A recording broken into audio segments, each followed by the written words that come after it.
네, 다 같이 기도하시겠습니다. 살아계시고 참되신 하나님 아버지, 이 시간 저희 가운데 임재하여 주십시오. 친히 저희에게 당신의 얼굴을 보이시고 축복하여 주십시오. 저희가 성령으로 기도하며 찬양하며 예배하게 해 주십시오. 주님께서 다시 오셔서 흩어진 자녀들을 불러 모으실 줄 믿습니다. 그때까지 저희가 모이기를 힘쓰고 믿음을 지키고 서로 격려하겠습니다. 예수님의 이름으로 기도합니다. 아멘. 하나님이 우리를 참된 예배로 부르셨습니다. 다 함께 읽겠습니다. 하나님은 영이시니 예배하는 자가 영과 진리로 예배할지니라. 아멘.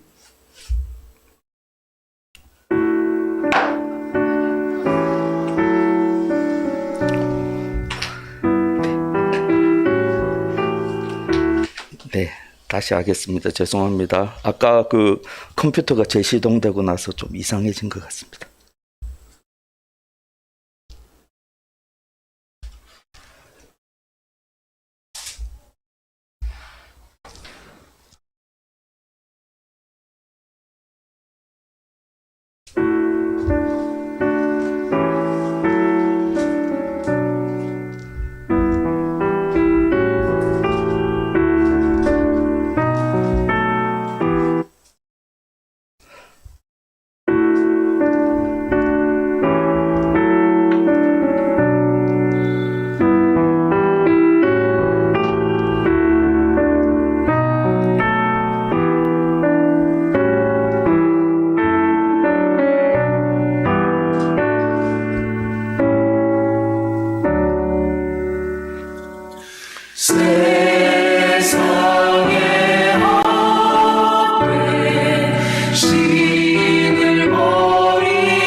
전능하사 천지를 만드신 하나님 아버지를 내가 믿사오며 그 외아들 우리 주 예수 그리스도를 믿사오니 이는 성령으로 잉태하사 동정녀 마리아에게 나시고 본디오 빌라도에게 고난을 받으사 십자가에 못 박혀 죽으시고 장사한 지 사흘 만에 죽은 자 가운데서 다시 살아나시며 하늘에 오르사 전능하신 하나님 우편에 앉아 계시다가 저리로서 산 자와 죽은 자를 심판하러 오시리라.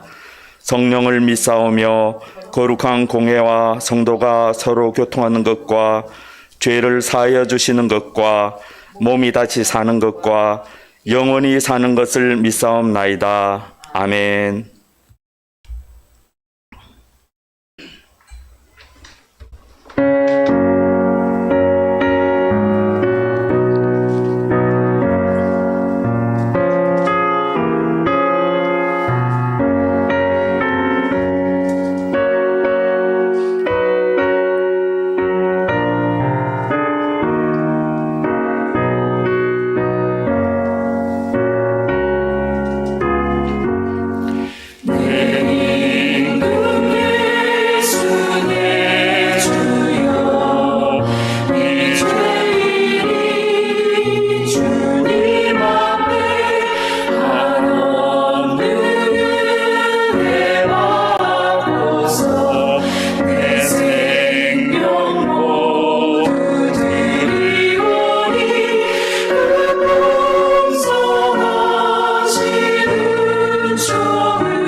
함께 기도드리겠습니다.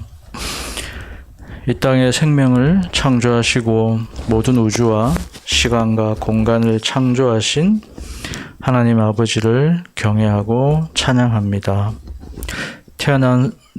태어나면서부터 죄인인 우리는 거룩한 하나님께 예배를 드릴 수가 없는 존재였습니다. 흠결 없는 거룩한 분에게 합당한 예배는 순결하고 거룩한 존재의 예배여야 하겠지요. 하지만 죄인인 우리가 이렇게 당신에게 예배를 드릴 수가 있는 것은 예수님 당신의 핏값으로서 그리고 긍휼과 자비와 은혜를 우리에게 베풀어 주셨기 때문입니다. 당신의 초대와 오래 참음과 사랑으로 우리는 이렇게 당신께 기도할 수 있고 예배를 드릴 수가 있습니다. 주님, 우리를 기억하여 주시고 함께하여 주시옵소서. 평화를 위해서 기도합니다. 러시아는 자신의 명분으로 우크라이나를 침략하고 비열한 방법으로 유럽과 미국을 압박하고 있으며 우크라이나의 국민들을 볼모로 명분 없는 전쟁을 이어나가고 있습니다. 더 이상 선량한 시민들이 희생되지 않도록 이 전쟁을 종식시켜 주시옵소서. 우리는 평화가 바로 경제임을 압니다. 이제 미국을 비롯한 전 세계 경제가 침체를 겪는 과정에 진입을 하고 있습니다. 전쟁과 불황에는 언제나 그러하듯 가난하고 약한 자가 가장 많은 희생과 고초를 겪습니다. 어떤 명분이라도 전쟁은 우리의 인간성과 정신을 파괴시킬 뿐입니다. 더 이상의 전쟁이 일어나지 않도록 주님 이 땅에 은혜를 더하여 주시옵소서. 한반도를 위해서도 기도합니다. 얼마 전 이태원 참사와 대응 과정을 보면서 우리는 많은 것을 느끼게 됩니다. 불과 얼마 전까지만 하더라도 국가 운영 시스템이 잘 운영되던 한국이 갑자기 길을 잃은 느낌입니다. 이 사태에 진정 책임감을 느끼고 유족과 함께 울며 그 옆에 있는 그 어떤 리더십도 보이지 않습니다. 개인적으로는 이 점이 참으로 절망스럽습니다. 주님, 이 땅에 지혜와 은혜를 허락하여 주시옵소서. 주님의 공의와 약한 자에게 다가가신 예수님을 기억하고 그 길을 따르는 교회가 되게 하여 주시옵소서. 하늘시작 교회를 위해서 기도합니다. 오직 주님의 신실하심에 기대어 이렇게 간청드립니다. 우리 모두에게 성령의 은혜를 허락하여 주시옵소서. 주를 향한 간절함과 사랑을 주시고 힘을 내어 당신을 찾고 두드릴 수 있도록 인도하여 주시옵소서. 우리의 손을 잡으시고 반드시 우리를 건져내어 주시옵소서. 하늘시아 청년과 어린이를 기억하시고 이 땅의 다음 세대를 향한 주님의 비전과 소망으로 이들의 가슴이 벅차 오르도록 주님 은혜를 한량없이 부어 주시옵소서. 하늘시아 출판에서 바이크 이야기가 출간되었습니다. 한국 교회의 많은 사람들이 읽고 은혜 받기를 소망합니다.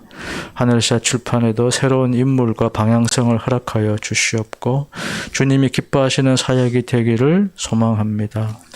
우리의 모든 역사를 인도하시는 주님, 모든 생명을 주관하시는 주님, 우리에게 새로운 생명 또한 허락하여 주시옵고 영과 진리로 예배하는 참된 주님의 백성이 될 날을 소망하며 우리 주 예수님의 이름으로 기도하였습니다. 아멘.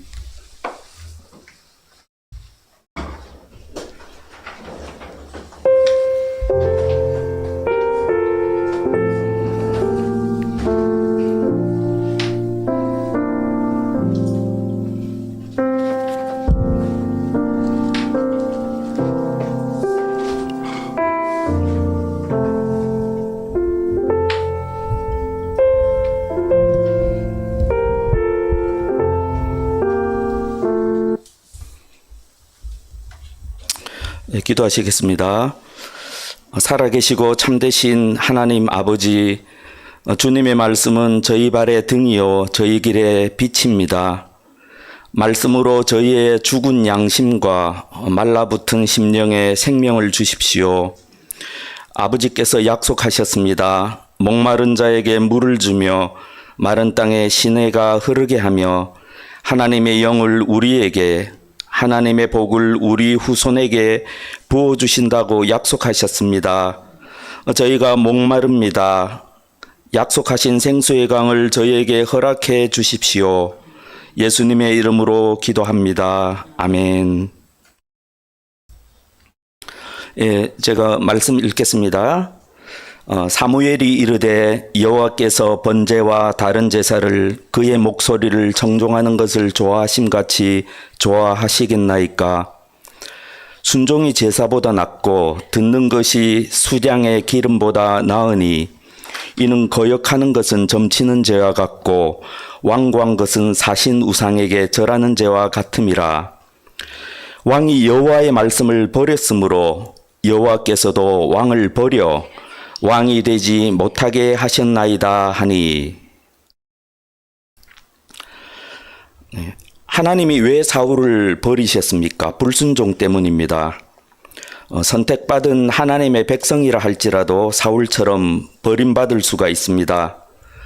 성경 곳곳에 이러한 예가 많이 있습니다. 하나님이 모든 불순종을 심각하게 보시지는 않는 것 같습니다. 만약 그렇게 하신다면 우리 중 누가 구원에 이를 수가 있겠습니까? 모든 죄가 같지 않습니다. 용서받을 수 있는 죄도 있고 용서받을 수 없는 죄도 있습니다. 그래서 사도 요한은 요한 공동체 지체들에게 다음과 같이 권면하였습니다. 누구든지 형제가 사망에 이르지 아니하는 죄 범하는 것을 보거든 구하라. 그리하면 사망에 이르지 아니하는 범죄자들을 위하여 그에게 생명을 주시리라. 사망에 이르는 죄가 있으니 이에 관하여 나는 구하라 하지 않노라. 지체 중 어떤 사람이 죄를 범할 때 우리가 어떻게 해야 하겠습니까? 그 형제를 위해 기도해야 할 것입니다. 기도하면 하나님이 다시 죄를 범한 그 형제를 회복시키시고 생명을 주실 것이라고 사도 요한이 말씀하셨습니다. 그러면서 사도는 기도해도 소용없는 죄가 있다고 말합니다. 사망에 이르지 아니하는 죄도 있고 사망에 이르는 죄도 있다고 말씀합니다.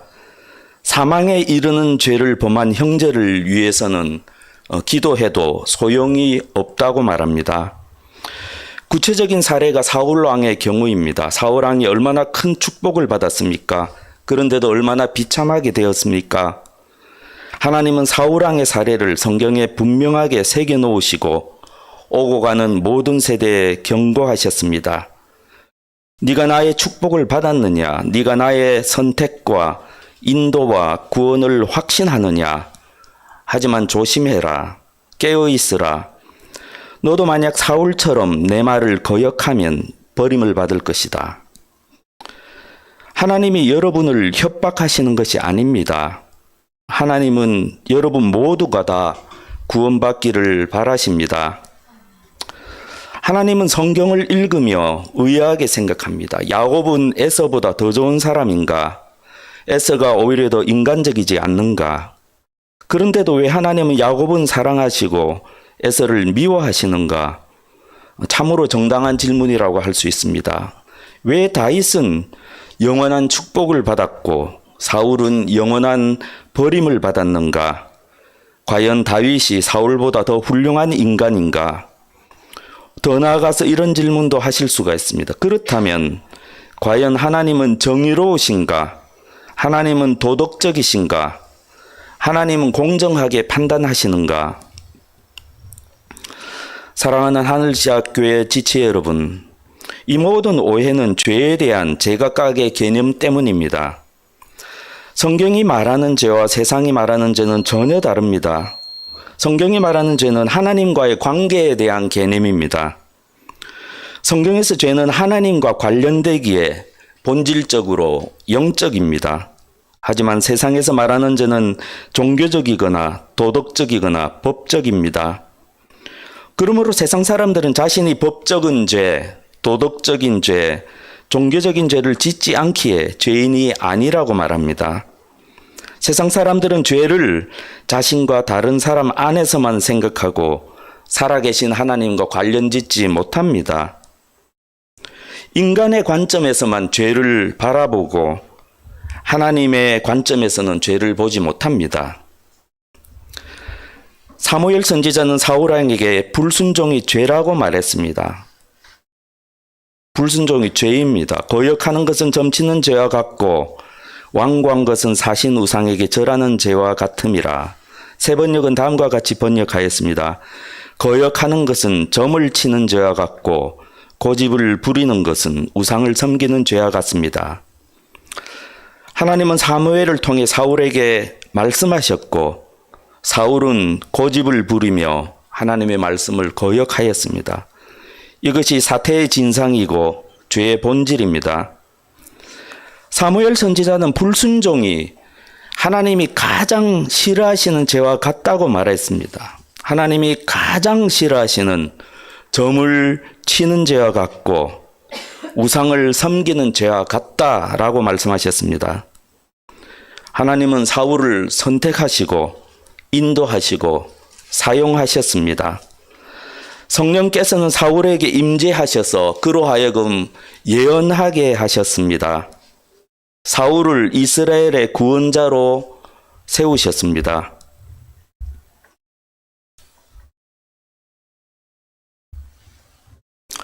더 나아가서 이 땅에서 수행하시는 영적 전쟁의 최선봉에 사울을 세우셨습니다. 아말렉이 이스라엘에 행한 일, 곧 애굽에서 나올 때 길에서 대적한 일로 내가 그들을 벌하노니 지금 가서 아말렉을 쳐서 그들의 모든 소유를 남기지 말고 진멸하되 남녀와 소아와 젖먹는 아이와 우양과 낙타와 나귀를 죽이라. 하나님이 사울에게 명하신 이 끔찍한 일에는 설명이 필요합니다. 오늘은 간단히 영적 의미만 설명하겠습니다. 여기서 진멸하라는 하나님이 행하시는 거룩한 전쟁을 묘사하는 성경 단어입니다. 하나님은 오래전 모세에게 아말렉에 관해 다음과 같이 계시하셨습니다. 내가 아말렉을 없이하여 천하에서 기억도 못하게 하리라. 아말렉과 더불어 대대로 싸우리라. 이 말씀과 같이 아말렉의 진멸은 대대로 이어지는 영적 전쟁을 의미합니다. 하나님은 대대로 세상의 악을 진멸하고 계십니다. 심지어 하나님은 하나님의 백성이 이스라엘이라 할지라도 진멸할 것이라고 말씀하셨습니다. 오늘날도 하나님은 성령을 받은 모든 신자 안에서도 아말렉을 진멸하는 거룩한 전쟁을 수행하고 계십니다. 아무튼 하나님은 분명하게 진멸을 명하셨습니다. 그런데도 사울은 하나님의 말씀을 지키지 않았습니다. 사울의 해명은 다음과 같았습니다.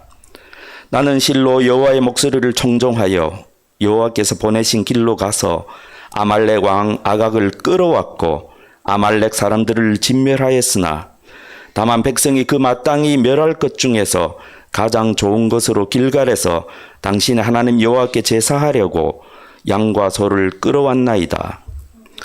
사울은 사실상 자신이 순종하였다고 변명합니다. 어떻게 보면 사울이 하나님의 말씀을 안 지킨 것은 아니었습니다.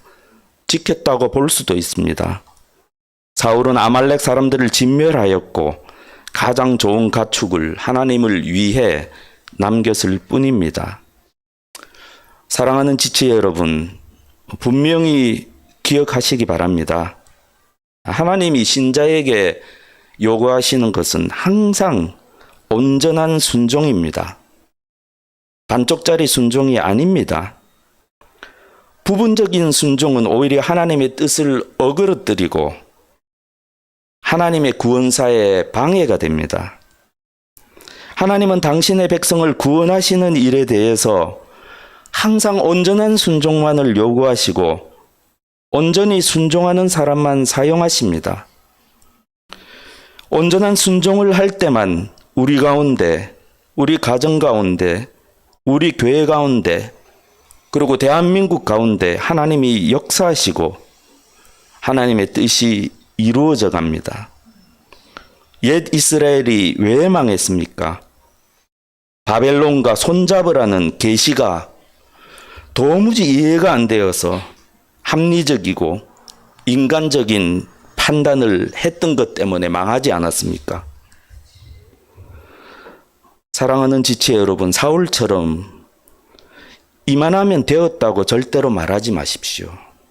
내 힘으로 할 수 없는 것을 하나님이 요구하신다고 불평하지 마십시오. 나에게도 숨 쉴 공간을 달라고 너무 밀어붙이지 말라고 하나님께 요구하지 마십시오. 하나님이 여러분을 선택하시고 인도하시고 구원하실 계획이시라면 그 일은 여러분이 하나님의 말씀에 온전히 순종할 때만 이루어집니다. 특별히 여러분이 사역자가 되거나 교회 일에 관련이 되거나 가정에서 제사장 역할을 해야 할 입장이라면 더욱 명심하셔야 합니다. 인간적인 생각은 배제하십시오.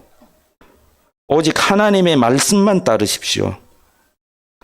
사울처럼 하나님의 기준을 낮추는 인간적인 판단은 구원하시는 일과 관련해서는 절대 금물입니다.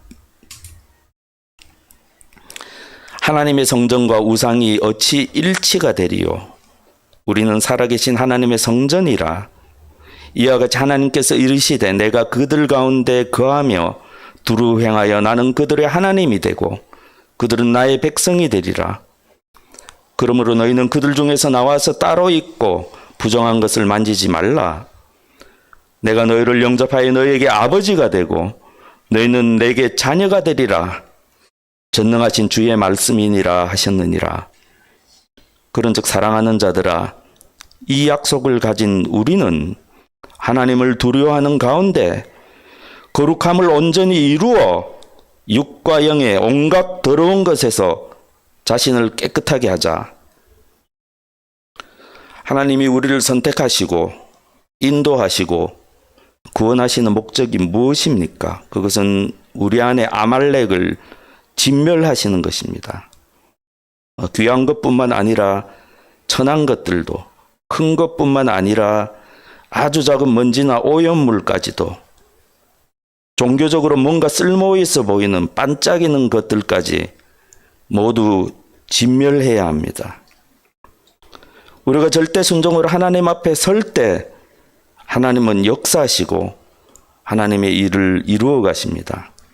그런데 만약 여기서 우리가 이만하면 되었다라고 하는 순간 은혜는 멈추고 우리 영혼은 좌초하게 됩니다. 나의 의인은 믿음으로 말미암아 살리라. 뒤로 물러가면 내 마음이 그를 기뻐하지 아니하리라 하셨느니라. 우리는 뒤로 물러가 멸망할 자가 아니요 오직 영혼을 구원함에 이르는 믿음을 가진 자니라. 이것이 성경이 말하는 믿음입니다. 사무엘이 사울에게 말했습니다. 순종이 제사보다 낫고 듣는 것이 수장의 기름보다 나으니. 이 말씀은 성경 전체에서 울려 퍼지고 있습니다. 특별히 선지자들은 순종하지 않으면서 예배를 드리는 행위에 대해 강하게 질책하였습니다. 하나님은 연거푸 순종하지 않으면서 예배를 드리는 이스라엘을 향해 다음과 같이 말씀하셨습니다. 헛된 재물을 다시 가져오지 말라. 분향은 내가 가증히 여기는 바요.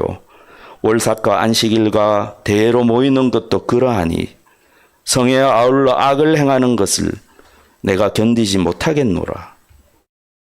여기서 가증히 여긴다는 말씀은 세번역 성경은 역겹다라고 번역하였고 공동번역 성경은 구역질이 난다라고 번역하였습니다.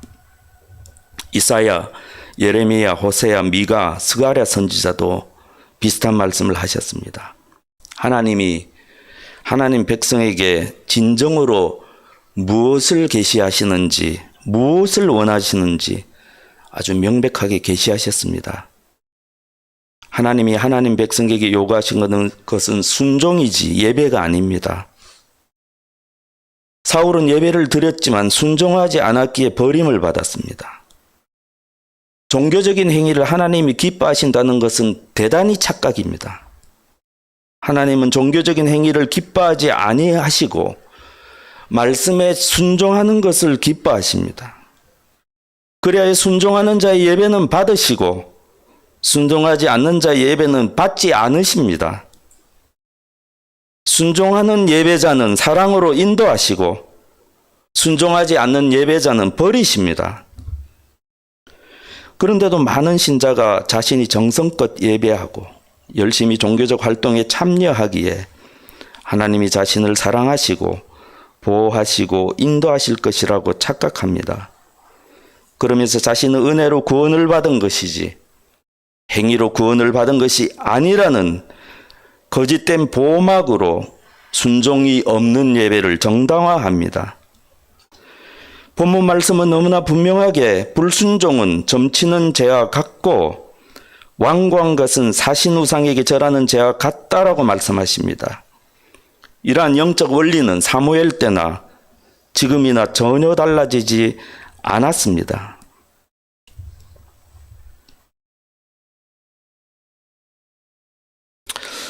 순종으로 번역할 수 있는 히브리어 표현 샤마베콜은 말 그대로 풀이하자면 누군가의 목소리를 듣다라고 할 수 있습니다. 이 표현은 두 가지 의미를 포괄하고 있습니다. 첫째는 어떤 말을 주의 깊게 듣고 이해한다는 의미가 있습니다. 둘째로는 어떤 말에 따라 행동한다는 의미가 있습니다. 성경 번역자는 문맥이나 상황에 따라 이 표현을 듣다 혹은 순종하다라고 번역하였습니다. 순종은 말씀드린 이 모든 것을 포괄하는 의미입니다. 하나라도 빠진다면 순종이 아닙니다. 즉 하나님의 말씀을 주의하여 잘 듣고 이해하지 않으면 순종이 아닙니다. 또한 하나님의 말씀에 따라 적극적으로 행동하지 않으면 순종이 아닙니다. 사울은 이 두 가지 면에서 모두 실패했습니다. 성경에는 순종에 관한 수많은 사례가 있습니다. 그 중에 말씀의 중요성은 정말 아무리 강조해도 지나치지 않습니다. 순종은 하나님을 향한 것이기에 계시의 말씀이 없으면 실패하기 마련입니다. 유다 왕 요시아는 종교개혁으로 유명합니다. 요시아 왕이 우상을 버리고 오직 하나님을 섬기게 된 것은 우연이 아니었습니다. 요시아 왕은 8세의 어린 나이에 왕이 되었고 16세가 되어서 참된 하나님을 찾기 시작했습니다. 성경은 요시아 왕이 그의 조상 다윗의 하나님을 비로소 찾고라고 기록하였습니다. 우리 요한이 정도의 나이에 요시아 왕은 조상 다윗이 섬겼던 참된 하나님에 대한 열심이 비로소 생겼습니다. 그래서 요시아 왕은 유대와 예루살렘에 있는 바알의 제단을 헐고 아세라 목상을 비롯한 모든 우상을 직접 다니면서 파괴하였습니다. 요시아 왕은 직접 전국을 돌아다니면서 하나님에 대한 열심으로 이 모든 일을 하나님을 위해서 했습니다. 하지만 항상 그렇듯이 종교적인 열심은 한계가 있습니다. 요시아 왕은 보이는 우상만을 파괴할 수밖에 없었습니다. 옛 조상들이 섬기던 살아계시고 참되신 하나님에 대한 예배는 아직도 회복되지 않았습니다. 언제 온전한 종교개혁이 이루어졌습니까? 여러분이 잘 아시는 대로 참된 종교개혁은 하나님의 율법책이 발견된 이후에야 시작되었습니다. 율법책이 발견되기까지 유다에 하나님의 말씀이 없었던 것입니다.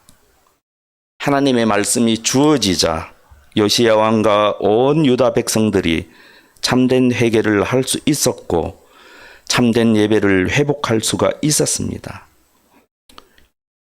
이처럼 개인이나 교회에 있어서 영적 각성과 부흥에서 하나님의 말씀의 역할은 결정적입니다. 사랑하는 지체 여러분, 아까 말씀드린 대로 순종의 1차적인 의미는 하나님의 말씀을 주의 깊게 듣고 이해하는 것입니다. 우리는 구원의 여정에서 말씀이 얼마나 중요한지에 대해서 다시 한번 깊이 생각해 보아야 합니다. 하나님의 말씀이 내 귀에 들려오고 하나님의 말씀이 마음으로 이해되고 그리고 내 안에 하나님의 뜻이 명백해질 때 온전한 순종이 가능합니다. 지체 여러분, 이때만 우리가 은혜를 받을 수 있습니다. 하나님의 말씀이 깨달아질 때입니다.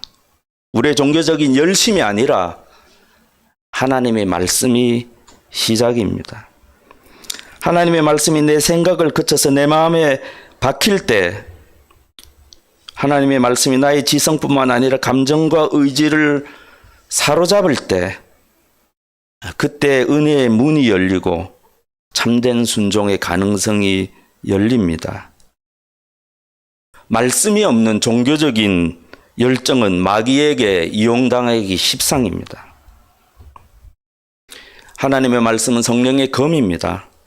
성령께서 내게 말씀으로 역사하시면 성령의 검이 나의 혼과 영을 갈라내고 관절과 골수를 갈라놓게 하며 내 마음에 품은 생각과 의도를 밝혀냅니다. 교회는 병원이 아니라 하나님의 수술실이 되어야 합니다. 이때야 비로소 우리의 죽은 양심이 살아나서 참된 해결을 하게 되고 요시야 왕과 같은 참된 개혁이 우리 마음속에서 일어납니다.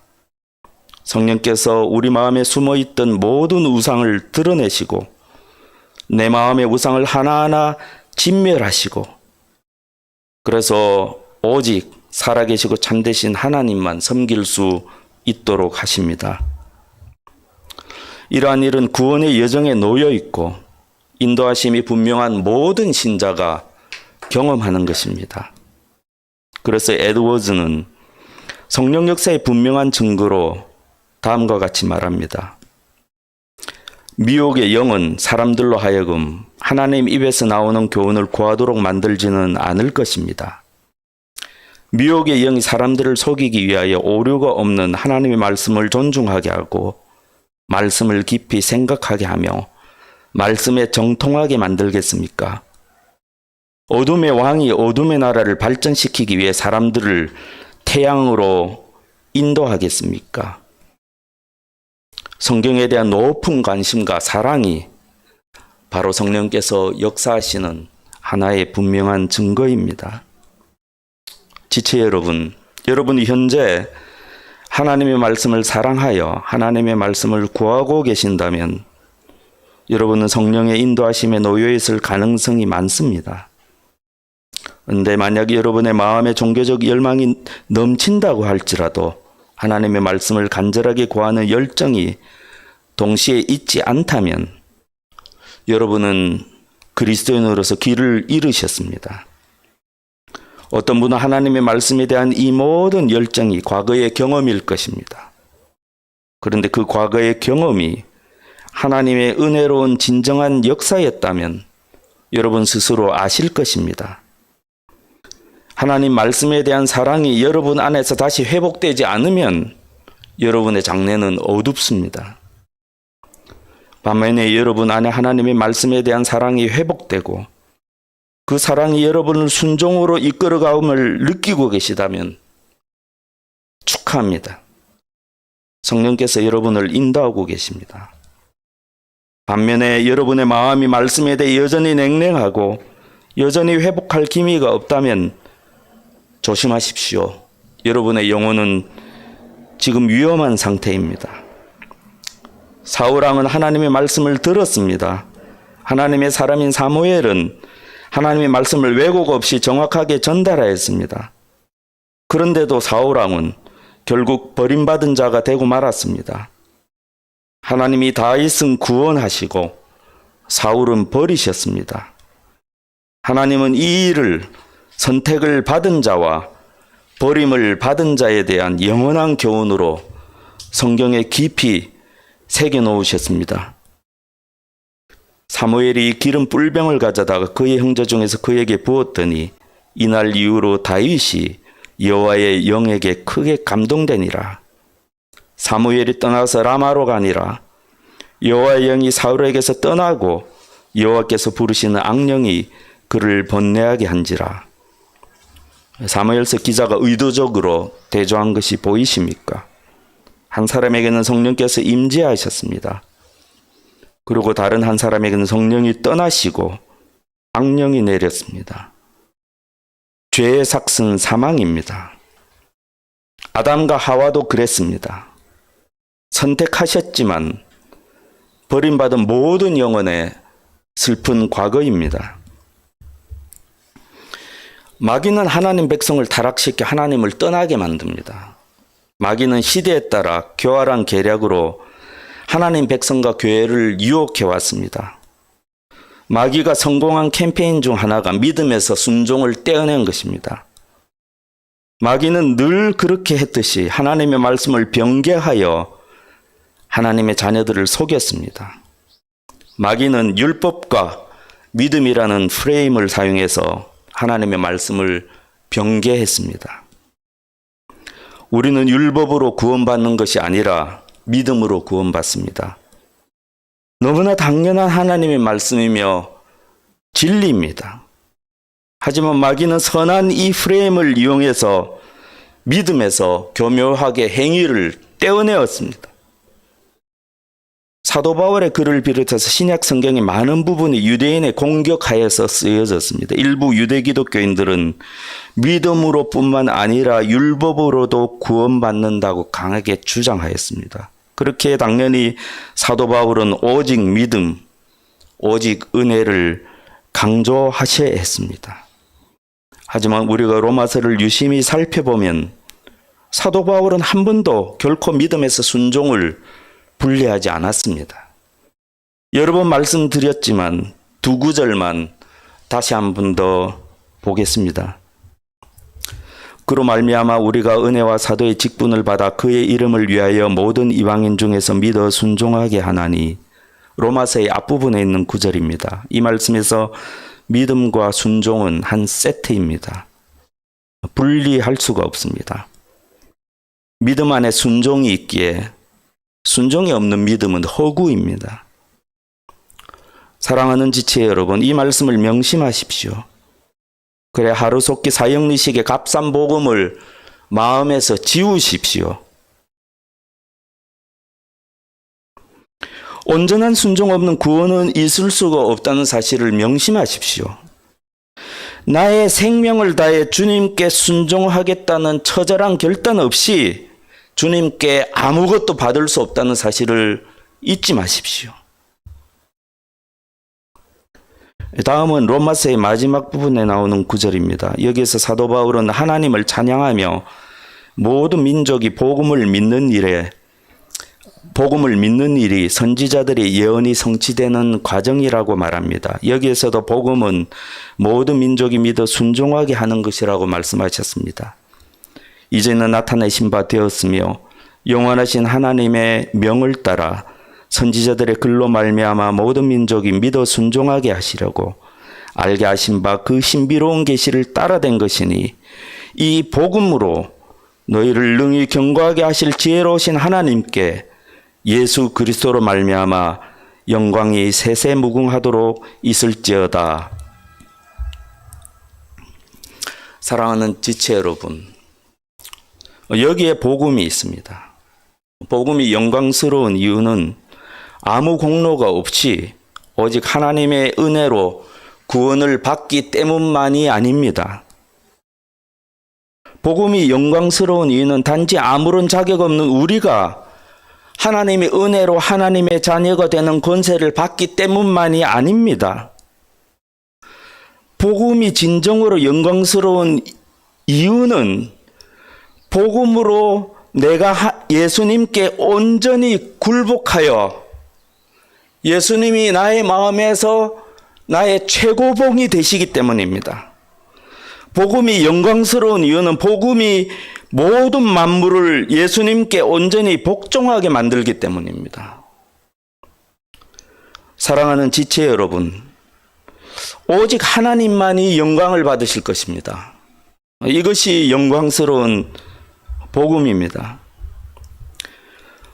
만물을 그 발 아래 복종하게 하셨느니라 하였으니 만물로 그에게 복종하게 하셨은즉 복종하지 않는 것이 하나도 없어야 하겠으나 지금 우리가 만물이 아직 그에게 복종하고 있는 것을 보지 못하고 그러므로 만물이 그를 위하고 또한 그로 말미암은 이가 많은 아들들을 이끌어 영광에 들어가게 하시는 일에 그들의 구원의 창시자를 고난을 통하여 온전하게 하심이 합당하도다.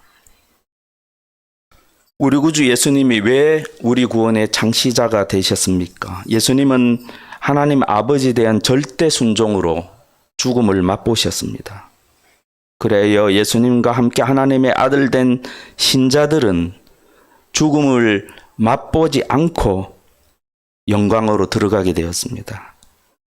하나님의 계획은 하나님이 태초에 천지를 창조하셨을 때 그러했듯이 만물이 하나님의 아들에게 복종하며 하나님의 아들들이 창조주 하나님께 온전히 복종하게 하는 그것입니다. 그것이 복음입니다. 그렇게 하는 것이 복음입니다. 사도들이 전한 복음이 이것입니다. 예수님이 부활하셨습니다. 하나님이 예수님을 죽은 자 가운데서 살리셔서 하나님 우편에 앉으시고 만물의 주인이 되게 하셨습니다. 그러므로 여러분은 회개하고 세례를 받으십시오. 그러면 성령을 선물로 주실 것입니다. 여러분, 이것이 우리가 믿는 복음입니다. 믿어 순종케 하는 것이 진정한 복음입니다. 만물이 우리를 섬기게 되고 우리는 예수님을 섬기게 되고 절대 순종으로 하나님의 뜻을 이룬 우리 예수님이 만물의 주인이 되시는 것이 종말에 이 땅에서 이루어질 온전한 하나님의 나라입니다. 내가 또 보고 들음에 보좌와 생물들과 장로들을 둘러선 많은 천사들의 음성이 있으니 그 수가 만만이요 천천이라.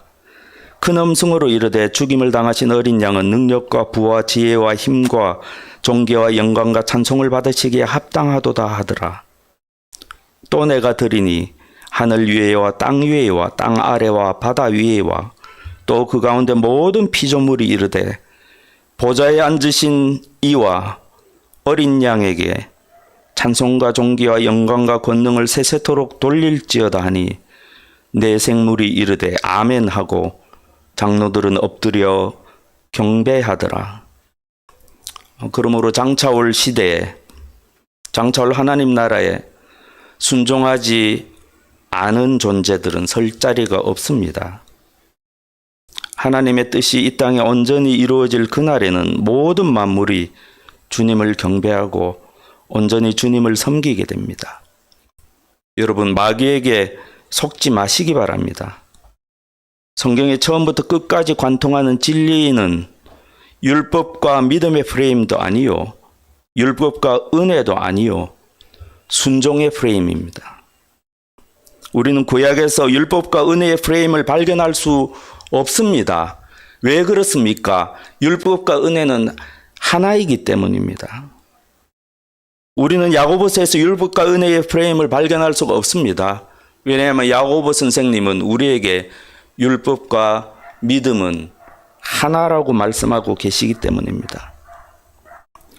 야고보 선생님은 분명하게 믿음에서 행위를 제거하는 가르침은 귀신의 가르침임을 강력하게 암시하셨습니다. 여러분이 현재 순종하려고 노력하고 있고 순종이 되지 않게 고민하고 있고 순종하기 위해 애쓰고 계신다면 아직도 소망이 있습니다. 그런데 만약 순종하는 것을 애쓰기에는 너무 지쳤고 순종하려고 애써 보았지만 하나님이 도와주시지 않아서 단지 주저앉아만 계시다면 여러분의 장래는 어둡습니다. 여러분이 복음을 듣지 못하셨다면 이 모든 말이 헛될 것입니다. 하지만 여러분이 지금껏 복음을 들어왔기에 제가 오늘 전한 말씀을 잘 이해하실 것이라고 기대합니다.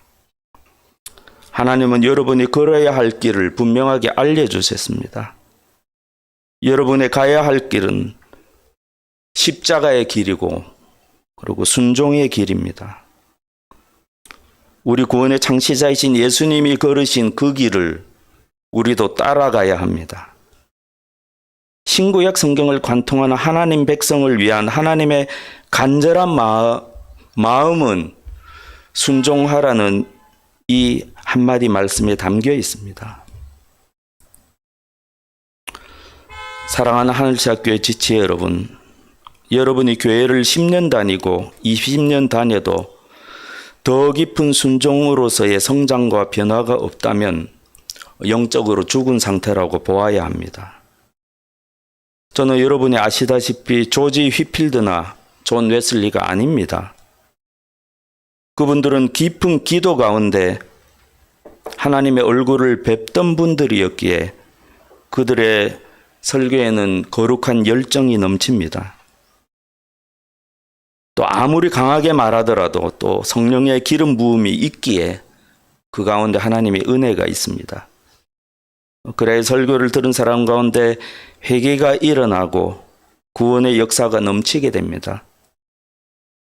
성령의 능력으로 하는 설교는 청중의 양심을 일깨워 회개케 하고 생명의 길로 나가게 만듭니다. 근데 깊은 기도가 없고 성령의 능력이 없는 자의 설교는 비록 성경적이고 바른 말을 하더라도 사람을 살리지는 못합니다. 저는 저의 설교를 듣고 회개하고 하나님의 사람으로 변화된 예를 한 번도 보지 못했습니다. 하지만 오늘 이 시간 하나님의 은혜의 옷자락의 끄트머리를 부여잡고 여러분에게 사랑으로 호소합니다. 그런 식으로 교회 다니지 마십시오. 여러분이 전적으로 하나님의 말씀에 굴복하지 않으면 아무리 오래 다녀도 유익이 없습니다. 세월이 갈수록 마음이 점점 둔하여지고 굳어지고 완악하게 될 뿐입니다. 그것이 성경의 증거고 역사가 말해주는 바입니다. 여러분이 만약 평안하다라고 외치는 거짓 교사들이 이끄는 교회 다니면 그런 식으로 계속 신앙생활을 영위하실 수가 있습니다. 때로 은혜를 받기도 하겠지요. 하지만 우리 교회가 그렇게까지 타락하지는 않았습니다. 우리 교회 설교자들은 그래도 성경을 날 것으로 바르게 전하려고 노력하지 않습니까? 성경의 대부분이 회개를 촉구하는 내용인데 어떻게 우리가 평안하다 그렇게 할 수가 있겠습니까? 사도 바울이 말씀하셨습니다. 모든 성경은 하나님의 감동으로 된 것으로 교훈과 책망과 바르게 함과 의로 교육하기에 유익하니 이는 하나님의 사람으로 온전하게 하며 모든 선한 일을 행할 능력을 갖추게 함이라. 교훈, 책망, 바르게 함, 의로 교육함이라고 하셨습니다. 신자가 구원의 여정을 이탈하지 않도록 똑바로 갈 수 있도록 그래 성장할 수 있도록 하나님의 사람이 될 수 있도록 때로는 교훈하고 때로는 책망하고 때로는 바로잡고 때로는 하나님의 뜻을 알려주고 이것이 성령께서 신구약 성경을 하나님의 사람들로 하여금 작성하도록 하신 목적이 아니겠습니까? 우리 모두가 사람을 기쁘게 해야 하겠습니까? 하나님을 기쁘시게 해야 하겠습니까? 우리가 사람들 사이에도 바른 말이라면 어린아이가 하는 말이라 할지라도 들어야 하지 않겠습니까? 하물며 하나님의 말씀이야 어떻겠습니까? 여러분이 복음을 듣고서도 돌이키지 않고 일반 한국교회 신자들처럼 그렇게 슬렁슬렁 하신다면 나중에 여러분이 주님 앞에 서실 때 어떻게 변명할 수가 있겠습니까? 주님 앞에 선 그날에 죽도록 충성하라. 내가 생명의 멜루간을 내게 주리라 라고 말씀하신 우리 주님께 철저하게 순종하여 평생 주님을 신실하게 섬긴 성도들 옆에 서서 우리가 주님 앞에서 무엇이라고 변명할 수가 있겠습니까? 사울과 같은 변명이 통하겠습니까? 우리가 주님께 은혜를 말씀드리겠습니까? 우리의 믿음을 말씀드리겠습니까? 여러분이 저는 주님을 평생 믿었습니다. 주님의 은혜입니다. 라고 말씀드리면 주님은 너는 나에게 순종하였느냐? 라고 되물으실 것입니다. 주님께서 여러분에게 내가 말씀을 버렸기에 나도 너를 버렸다. 라고 하지 않기를 바랍니다. 우리가 7년이 되도록 변화가 없다면 하나님은 우리를 어떻게 평가하시겠습니까? 그랬는데도 향후 7년이 앞으로 나아질 것이라고 우리가 하나님께 말씀드리고 하나님께서 그것을 보장하실 수가 있겠습니까? 혹시라도 수년이 지나도 변화가 없다면 주님께서 네게는 나의 생명이 없다라고 그렇게 평가하시지 않겠습니까? 헛된 재물을 다시 가져오지 말라. 분향은 내가 가증히 여기는 바요. 월삭과 안식일과 대회로 모이는 것도 그러하니 성회와 아울러 악을 행하는 것을 내가 견디지 못하겠노라. 내가 너희 조상을 이집트 땅에서 데리고 나왔을 때에 내가 그들에게 번제물이나 다른 어떤 희생제물을 바치라고 하더냐? 바치라고 명령이라도 했더냐? 오직 내가 명한 것은 나에게 순종하라는 것. 그러면 내가 그들의 하나님이 되고 그들은 나의 백성이 될 것이라는 것. 내가 그들에게 명하는 그 길로만 걸어가면 그들이 잘 될 것이라고 한 것뿐이지 않았더냐. 아멘.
하늘에 계신 우리 아버지여, 이름이 거룩히 여김을 받으시오며 나라가 임하시오며 뜻이 하늘에서 이루어진 것 같이 땅에서도 이루어지이다.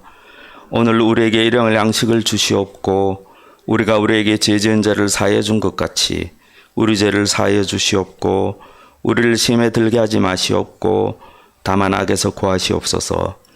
나라와 권세와 영광이 아버지께 영원히 있사옵나이다. 아멘. 예, 다 함께 읽겠습니다. 이것들을 증언하신 이가 이르시되 내가 진실로 속히 오리라 하시거늘 아멘. 주 예수여 오시옵소서. 주 예수의 은혜가 모든 자들에게 있을지어다. 아멘.